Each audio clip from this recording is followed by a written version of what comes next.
against the San Antonio Spurs. Shai Gilgeous-Alexander, 30 points, 9 assists. And just a reminder to the entire team, let's calm down. I'm leaving out one of the expletives, but they get the win 122 to 113. And we are here in the Paycom Center, and we're joined now by OKC's Alex Caruso, who coming off a playoff career high of 31 points. Today you had 17 points, but I'm curious what the mindset was for the entire team looking to tie this series up at 1-1. Yeah, I mean, disappointing to lose, the first game at home. I just think we just didn't play our best. I don't think it was obviously Wemby played great. I had probably an above average game offensively for what I'm usually doing. A what? Average game offensively for what I usually do. I just think through the course of the game, we had lulls where we didn't right the ship fast enough. And I thought tonight we did a better job of getting back to how we were supposed to play. Individually, how do you prepare yourself? Because you had a game this year where obviously San Antonio is going to have you pick your poison, and that poison was to leave you open, to leave Lou Dort open, and in a regular season game, you was 2 for 12. Christmas. So you know about it. Right, so coming into this Western Conference, obviously you know that's going to be the game plan. How do you get yourself ready to be confident to knock those shots down, because you know it's going to be on you? Just work, I mean, that's what this profession's about. It's about getting in the gym and putting the minutes in, and then being confident and trusting, what you do in the gym in the days between. And yeah, obviously disappointed early in the year. Teams do that because Shai's such a great player. You have to take something away from him, and a lot of times that falls onto me because I'm creating the action. So just being prepared and then being aggressive. And this time of year, man, you gotta let it fly. Absolutely.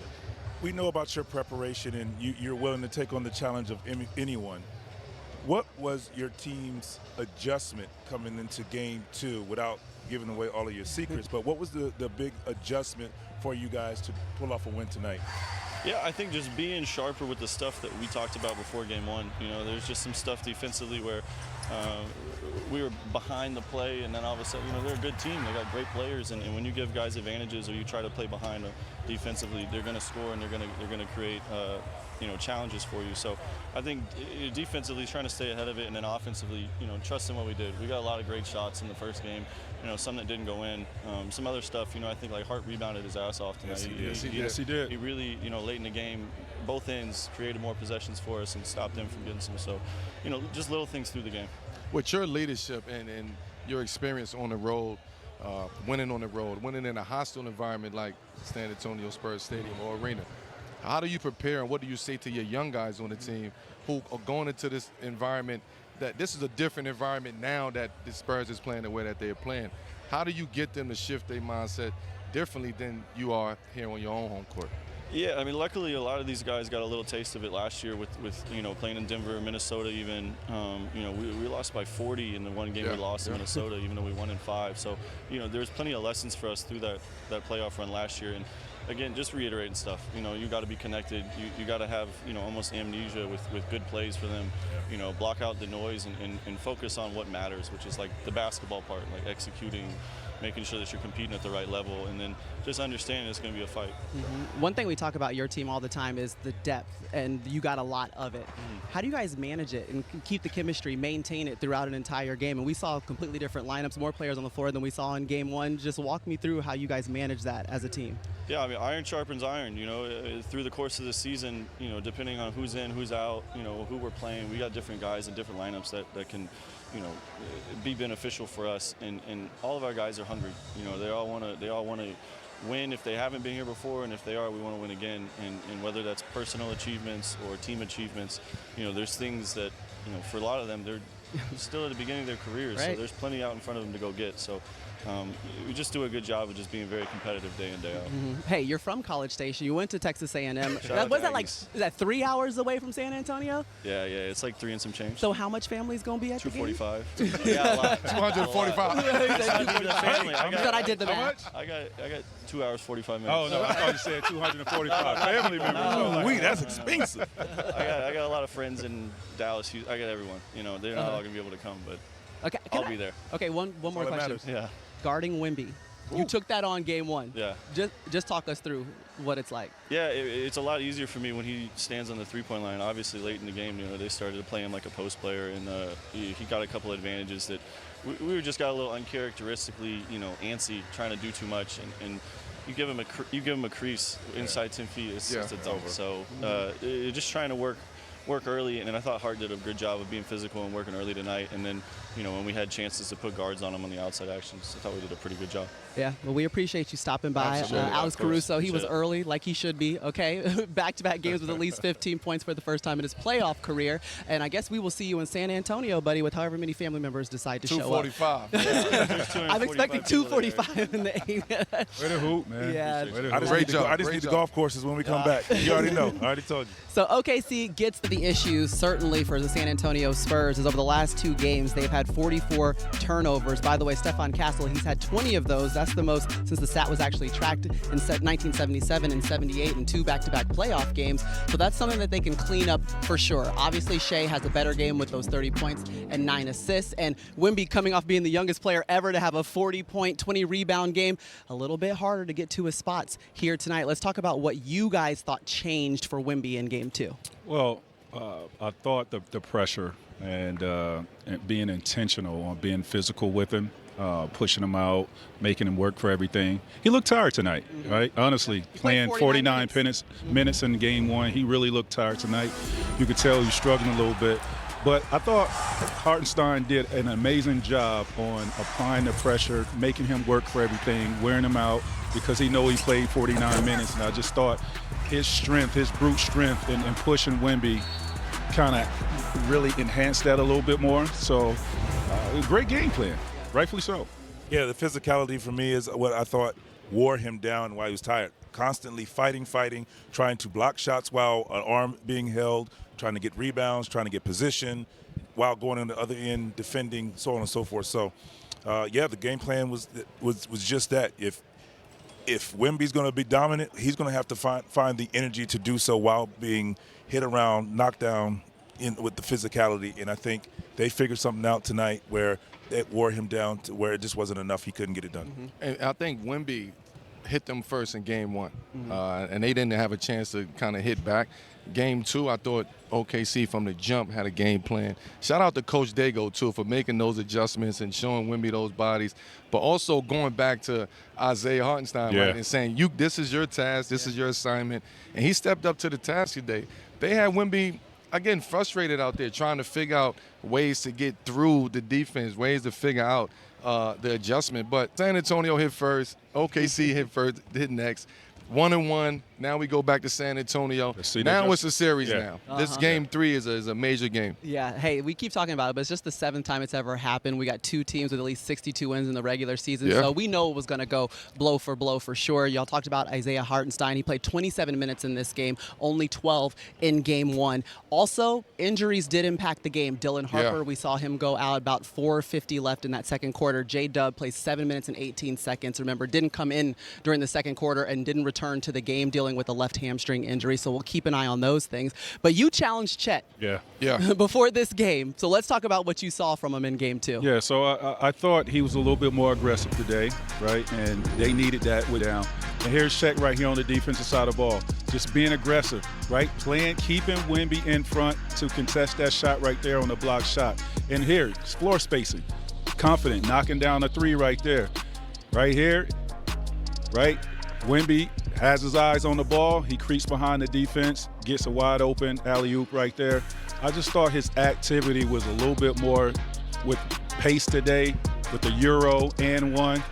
He got 10 shots up, 13 points tonight. I like his activity. I need him to do more.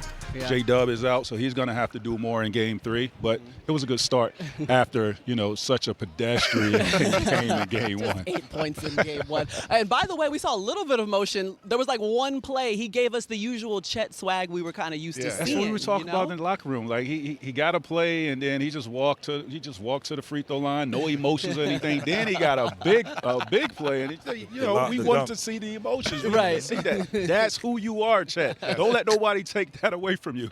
Okay, get into the turnovers, okay? Because I know that's what you want to talk about. So get into it, VC. That is a concern for me. Not just Castle. Yes, Castle now has 20 turnovers for 2 games.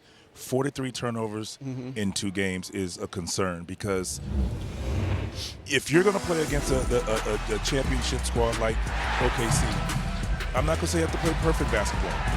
But you can't give them that many opportunities and possessions. You can't have wasted possessions against a team like this, particularly in their building. Yeah. Usually you get away with that at home. But now you're not getting shots. They've been dominating OKC on the board. So at the end of the day, you just want to get a shot up to give yourselves a chance to get an offensive rebound, to get open threes, because when they get those opportunities, usually you get made threes. So that is a concern to me. I hope they're able to clean that up in Game 3. If not, they're going to see somewhat of the same type of defense. Their activity, I think, bothered them to where they were rushing and trying to make plays that probably was not there. Mm-hmm. I think the defense, you're going to see another level to OKC defense on the road. I think they figured some things out defensively. Isaiah playing the way that he played today against Wemby and against the Spurs allows OKC to relax and settle down.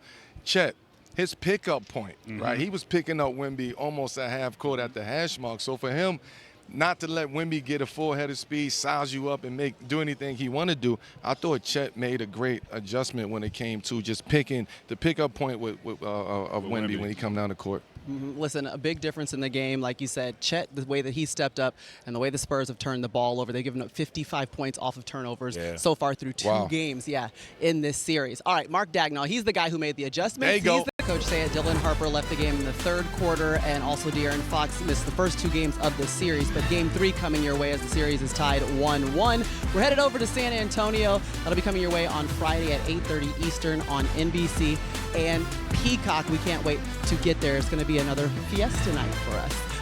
Meanwhile, yesterday, some news breaking. The Mavericks announced they were parting ways with Jason Kidd after 5 seasons as their head coach. Now, this comes after a season in which Dallas finished 26-56, just the Mavs' second 50-loss season since 2000. And in a statement, newly hired team president Masai Ujiri saying, "We believe this is the right moment for a new direction for our team."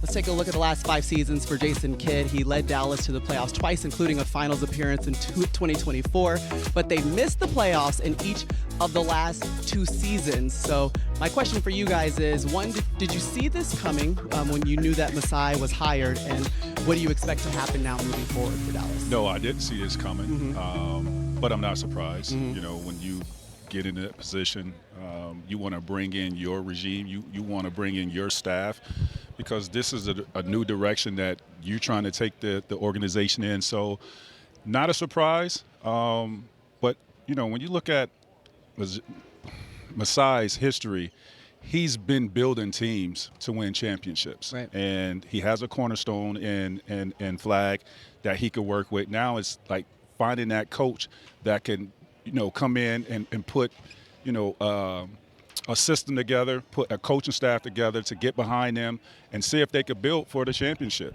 And I trust Masai will do that. Jason Kidd's going to be fine. He's a great basketball mind. A lot of players relate to him. He's a player's coach. He's going to be fine in finding a job. It's going to be interesting to see who the next hire is and what direction they're going. To his point, I was surprised that this actually happened, the firing. But again, Masai coming in, this is a sign of him it's his strategy. It's his way. You brought me in here to right this ship or to bring a championship mindset here. And there's no disrespect to J. Kidd. This is business. This is what happens. And I have to show that this is mine now. I'm in charge of this. I don't need the coach in charge. I don't need a coach trying to get to the front office. I'm in charge. I'm going to make this move. J. Kidd's going to be good. J. Kidd's going to get a coaching job. He's going to be somewhere. That $40 million is looking good. Just signed a contract if he want to coach, yes, in October. He'll be owed that. He's going to be. J. Kidd will be okay. But this, to Masai, this is a move that Masai makes to show that this is the situation I'm in, and I'm here to make change and put a championship team together. Agreed. Definitely surprised. I thought J. Kidd did some very good things for Cooper's development.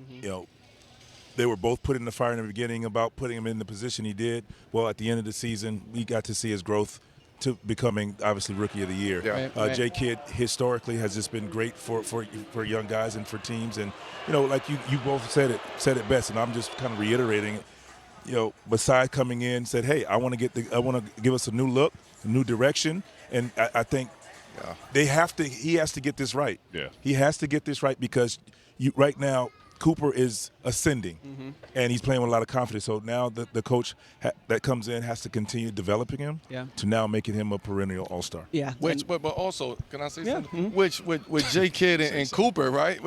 I'm sorry, sis. with J. Kidd and Cooper, J. Kidd put that battery in Cooper back. J. Kidd allowed Cooper to go play point guard and throw him the ball as a rookie. So what we've seen throughout this Rookie of the Year season, a lot of that is because of J. Kidd and how he envisioned Cooper coming into this league and being effective. So I don't know how it's going to – I don't know whoever's coming there have to, like you said, develop Cooper, work with Cooper, but also have to understand the personnel of Cooper, right? What is his development? What do he need to work on? What do he need to do? And I think Masai would do that. Masai did this in Denver when I was in Denver. He came in and he kept George Karl, though, right? And then he kept Dwayne Casey in Toronto. So this is new for Masai, making this move so quickly like that. So we'll see what happens. I don't know what's going to happen, but for Masai to make that move, I think it's just him letting everybody know I'm in charge, and this was what's needed to be done. Yeah, I mean, what Jason Kidd with Cooper Flag, his Rookie of the Year, is kind of what I've been doing all year with these rookies here. You know, that's why he asked for permission to speak just now. But I've been putting the battery in their back and making sure, you know, they know exactly what they're supposed to do and say when they're supposed to do it. And I'm proud of you guys because you're in postseason shape. They did. That was impressive. Because you're in postseason shape. Okay, let's go back to the podium. Shay, the road to the NBA Finals keeps on rolling along with the Eastern Conference Finals tomorrow night. Yeah, we're headed back to New York for Game 2, Cavs and Knicks from MSG. That'll be on ESPN. Then on Friday, we're going to be in San Antonio for Game 3 of the Western Conference Final. That's 8:30 Eastern on NBC and Peacock, and you can join us here on Peacock at 7:30 for NBA Showtime from the Frost Bank Center. Let's get into the Eastern Conference Finals Game 2. Obviously, it was the Cavs who had a colossal collapse, or JB who had a tremendous rise to ascension, whatever you want to call it. What do you expect to see in Game 2, Carmelo Anthony? I expect Cleveland Cavaliers to make an adjustment, obviously. This is a desperation game for Cleveland. I think if they go back to Cleveland 2-0, it's going to be a different story. I think the Knicks' confidence is going to continue to grow. The Knicks like to win on the road, so we'll see what happens with that. But JB got to be JB, obviously. He got to continue to hunt James Harden, continue to hunt the mismatches on against Cleveland. And Cat, I want to see what Cat do. I want to see what game Cat brings tomorrow and what adjustment he's going to make towards Cleveland adjustments. Let's not forget, Cleveland was up 22. Absolutely. Yeah, right? So Cleveland is feeling good about going into Game 2 because they had that lead, a 22-point lead. I'm gonna be honest. I don't think Cat is gonna have a phenomenal series, and here's the reason why.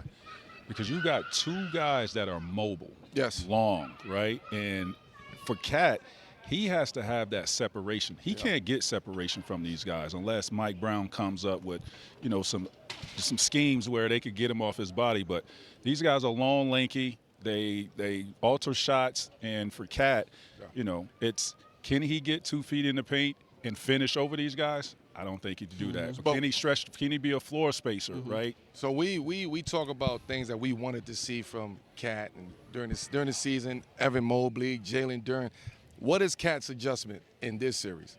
If you're saying that he's not going to have that impact on this series, what can he do to have an impact on this series? Facilitate. Yeah. Okay.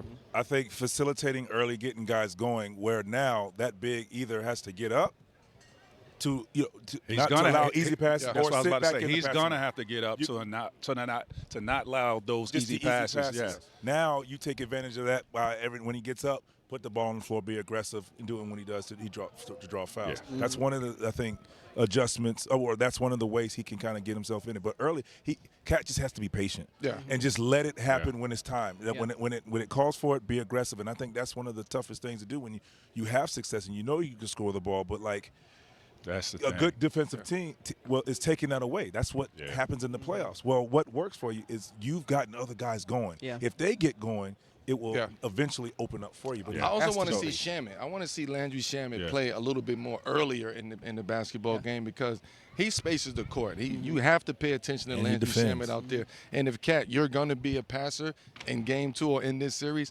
you need to find Landry Shamet. He moves well without the ball. He gets open. He know how to get open. So you have to really pay attention to Landry. I would love to see Landry play a little bit more earlier in the game. And on Cleveland's side, it's James you don't have to be the old James in terms of scoring the ball, Sure. right? You can have a line where you have 12 points, Yeah. 1 or 2 turnovers. But your assist rate has to be high, Yeah. right? So your facilitating, to me, is what you need to concentrate on. You have a guy that can give you 30 or 40 if need be, that can match Jalen Brunson. If a game is close, Jalen Brunson has shown you that he could close out games.